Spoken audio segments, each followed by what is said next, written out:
The linoleum floor shone under flickering hospital lights as I stared at my mother across the corridor, her small, sharp face pinched with worry and something colder. My sister Carolina edged in behind her, arms folded tight across her chest. On the makeshift bench, Uncle Rui thumbed his phone, immune to the sharpness in the air. I had just told them too loudly, perhaps, what I wanted to do with my life. Mama's voice cut the buzz of hospital machines and the tired shuffle of nurses. A filmmaker, Lewisa, people like us don't have time for dreams. There it was, the boundary of what I was permitted, held up like a wall.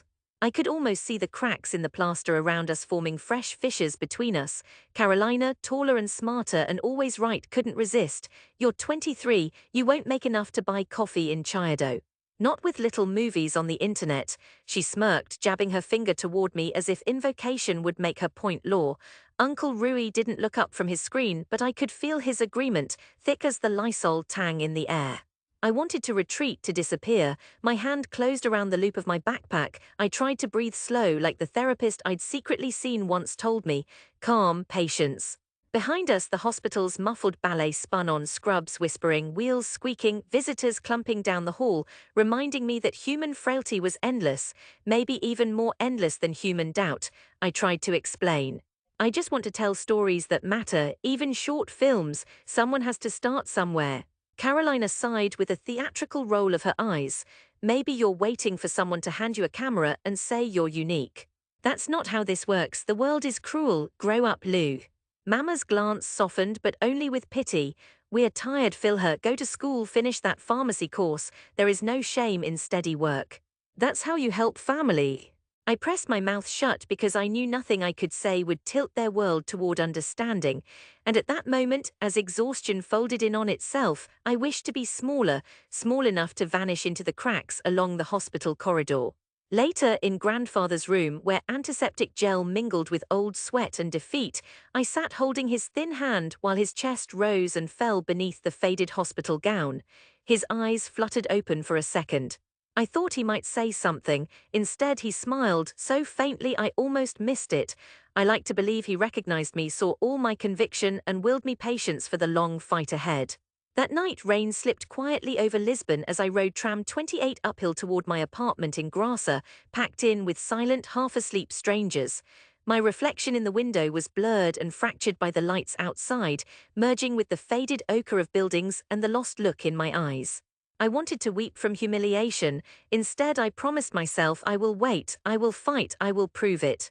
The following years were a grind long enough for the original sting of rejection to scab over, though never quite healing. I enrolled in the pharmacy course, wedged between memorizing chemical bounds and mixing solutions. But during evenings, I haunted old bookstores on Rua Garrett, combing through Portuguese scripts and international screenplays. My notebooks filled with ideas, stories of mothers and daughters, of Lisbon's silent streets at dawn, of loss and fleeting small victories. My day job at the Bakeser Apothecary paid the rent. Carolina was smug, mama content. I retreated into my private world of borrowed cameras and small circled friend groups. A sound engineer called Vasco, an old classmate with a steady hand for editing, and Amelia, who painted poster art and sometimes acted when desperate. We shot films with barely €1 to our names. Our sets were borrowed flats, abandoned shops, rooftops at dusk. I learned to steal light from gold-streaked Lisbon evenings, to choreograph scenes so quietly the city itself nodded along.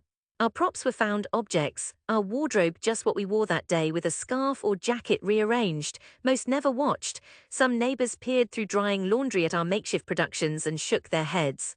Online, a handful clicked like, mostly friends or cousins. At Mama's house on Sundays, conversations skirted around my side project as if it might be contagious. Uncle Rui declared at every gathering, "Still wasting your time with those silly movies, eh?" He was always met with forced laughter. When I showed Mama a clip, a silent, sad woman walking Lisbon's river at dawn, she smiled absently and asked if I'd found a new job. Despite the sting, I kept creating. Humiliation faded until it was a hard kernel pressing against my ribs, no longer unbearable but ever present. It was patience above all that became my weapon. A turning point, spring 4 years in. I entered a short film festival no one in my family cared about, Indie Lisboa's emerging voices.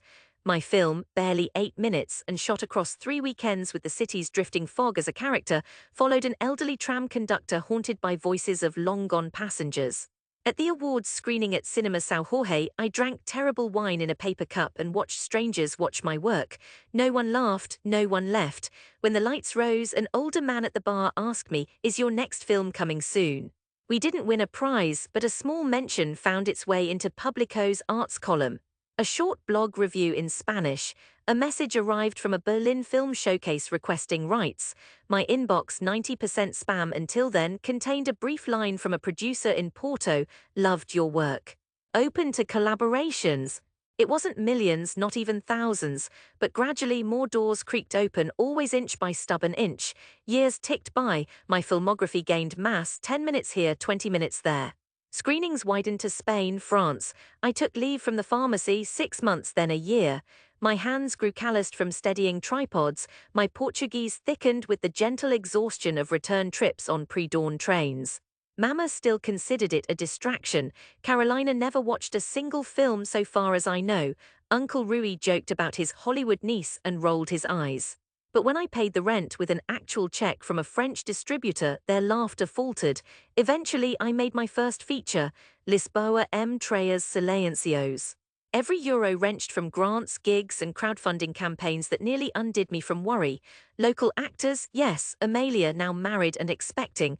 Vasco, older with greying beard, loyal as ever. We worked days and nights. Some afternoons I lost all hope, but patience, the only currency more precious than cash, carried us through. The night before filming wrapped, I stood atop Miradoro de Senhora do Monte, the white city at my feet. The moon cut the city into blue shards, and I tried to believe I had finally climbed halfway out of that hospital corridor. The film didn't explode so much as unfold, slow and steady. Reviews called me a fresh voice. One festival screening in Italy became 3 in Colombia, Berlin. Most nights I scanned black box theaters to see if anyone cared. To my surprise, they did. Money wasn't fame, but it was enough. So I returned home to Lisbon for the local premiere, and this time there was a glimmer of pride in Mama's eyes when she fussed with my jacket. She brought a plastic bag with tangerines and an extra scarf, handing them over at the entrance despite my protests. Word spread, Carolina confided to friends that her sister was on TV now. Uncle Rui bought the newspaper in triplicate when my interview appeared, though he claimed it was only for the crosswords. I let them have their story. The real test was still to come. Premiere night at Cinema Ideal, a small theatre tucked in Bairro Alto's tangled streets. Rows of old seats creaked as people shuffled in, friends from filming days, actors, art kids, retired usherettes. The air was thick with aftershave and anticipation. Mama wore her nicest blue dress. She clutched her handbag, her lips pressed in a careful line, eyes scanning for neighbors she knew. Carolina arrived late, her new boyfriend in a pressed shirt at her side. Uncle Rui swaggered in with a friend from the cafe, loudly greeting people and taking a seat up front. I watched them from behind the screen, heart pressing so hard against my ribs I could barely swallow. The lights dimmed. The opening shot, Lisbon rooftops pink with sunrise, washed the theatre in the same gentle hush as tram mornings. On me, every mistake flared. Did the sound mix feel flat? Did the story drag? Did they understand the silence, the weight of memory in each scene? No one spoke as the film played. I found myself gripping the edge of the curtain. A teenager in the 5th row wiped her eyes. An elderly man leaned forward, elbows on knees. I felt time heap up behind me, the hospital corridor, the mocking laughter, hours editing amid chemical formulas and bills. The credits rolled, delicate white letters on dusk blue Lisbon, my name first, then Vasco, Amelia, every hand that believed. Applause started at the back, shy then gathering force. People turned to see who was standing, my family among them, slow to rise, but they did. Their faces were luminous with something mixed, surprise or perhaps realization. I thought for a moment Mama would cry as she clapped, and Carolina squeezed my arm with a firmness that held apology and something like pride. Afterward, in the foyer, neighbors whose daughters I'd kept awake rearranging lights pressed my hands with unexpected warmth. A local councilwoman praised my authenticity. Carolina introduced me to her boyfriend, my sister, the director, as if suddenly I'd slipped inside some definitive world. Uncle Rui clapped me on the back, beaming like he'd always believed. Maybe he had deep down in the place where family stubbornness mingles with denial. But the moment that carved itself deepest came later that evening when the skeptical ones, the old family friends who had sneered at my dreams over bacalhau and wine, the neighbours who'd peered suspiciously at our shooting gear in the alleyway, stood in the lobby before me. Mr. Silver, once heavy with opinion, looked at the poster on the wall and then at me. "I remember when you used to play in the stairwell and tell stories with your dolls," he said quietly, almost in apology. "Never thought you'd do it for real, yet here we are." I could only nod, overwhelmed. The proof was unyielding, unambiguous, shining in the film reel spinning behind me. The years of humiliation, the patience worn thin, all gathered into this one luminous moment of proof, a room full of doubters now hushed, not by my arguments, but by the reality they could see and touch and feel. Mama hugged me beneath the old movie house chandeliers, trembling with emotion. "You grew up, Philher," she whispered, "and you taught us." We walked downhill toward Rossio together, the city alive with laughter and orange streetlights.